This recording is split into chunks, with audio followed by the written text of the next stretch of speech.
My name is Lauren Mitchell, and until that winter, I thought I had a stable life. I had been married to Ryan Mitchell for 6 years. We lived in a comfortable suburb outside Atlanta, where the lawns were always trimmed.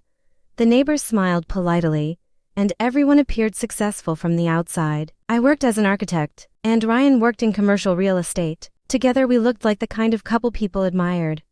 We had good jobs, a nice house, and what seemed like a happy marriage. Looking back now, I realized the cracks had been there long before everything collapsed.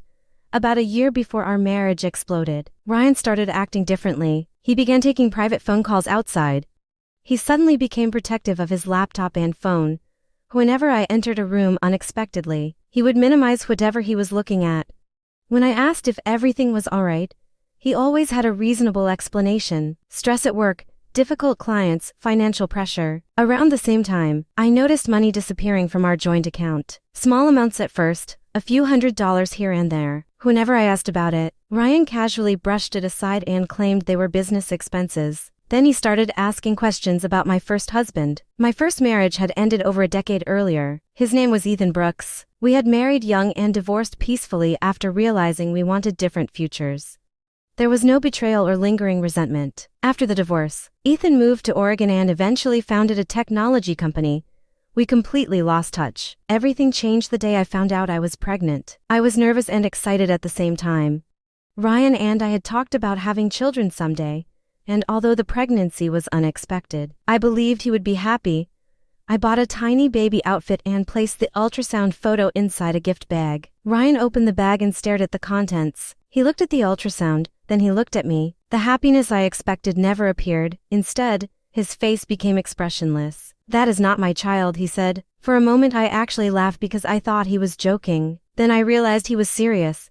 He accused me of cheating. He claimed he had suspected it for months. He said he wanted me out of the house immediately. By that night, I was sitting alone in my car in a grocery store parking lot with nowhere to go. The cold felt endless. I watched families loading groceries into their vehicles while my entire life unraveled around me. I barely slept. Instead, I kept replaying the conversation in my mind. Something about Ryan's behavior felt wrong. It was too sudden, too certain. Most husbands would be shocked or hurt by such news. Ryan seemed prepared. The next morning, I started examining everything that had happened over the previous year. The secret phone calls, the missing money, the repeated questions about Ethan. A terrible possibility entered my mind. What if Ryan knew something about my former husband that I did not? I searched Ethan's name online. His company had been sold several years earlier in a major acquisition. There were articles about the deal but very little information afterward. The more I researched, the more uneasy I became. I contacted an attorney the following day.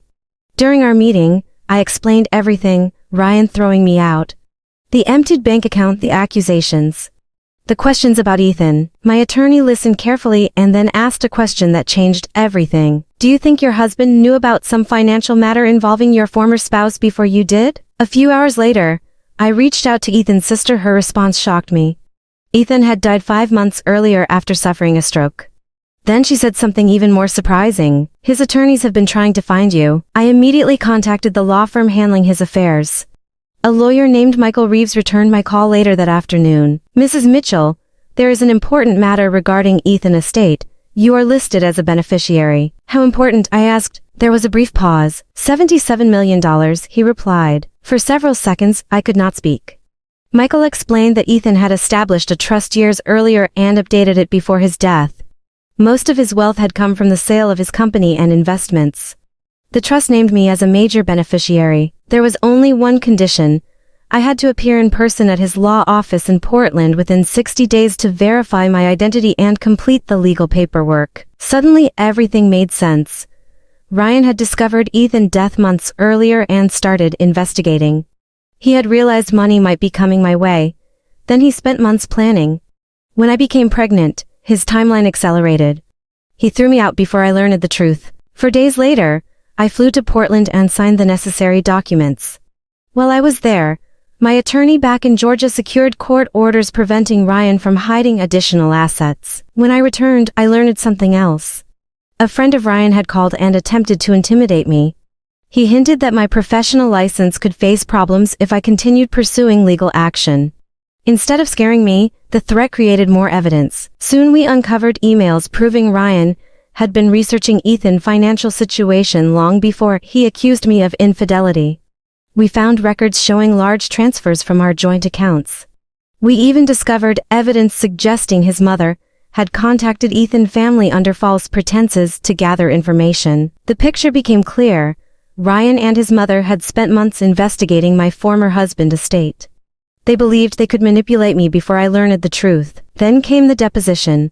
For the first time since the night he threw me out, Ryan and I sat across from each other in the same room. He looked confident at first. That confidence disappeared when my attorney presented his emails. One message specifically mentioned the need to resolve the situation before Portland attorneys contacted me. The room went silent. Ryan knew he had been caught. 11 days later, he agreed to settle. The divorce agreement awarded me a majority of our marital assets. He repaid the money he had moved from our accounts. Most importantly, he permanently waived any claim to Ethan's inheritance. A prenatal DNA test confirmed what I already knew. Ryan was the father of my child. He had destroyed our marriage over a lie he invented himself. A few weeks later, the first portion of Ethan's inheritance arrived. I sat quietly staring at the number on my phone screen. Not because of the money itself, but because of what it represented: freedom, security, a second chance. Months later, my daughter Ava was born healthy and beautiful. Today she fills our home with laughter and chaos. I own my own architecture firm. My name is on the door, every bill is paid, every decision is mine. Sometimes I think about Ethan. We were not meant to spend our lives together, yet his final act of kindness changed my future. More importantly, the entire experience taught me something valuable. The people who try to break you often depend on one dangerous assumption. They assume you do not know your own worth. Ryan believed fear would make me surrender. His mother believed isolation would make me weak. They were both wrong. The night I slept in my car felt like the end of my story. In reality, it was the beginning of a much better one.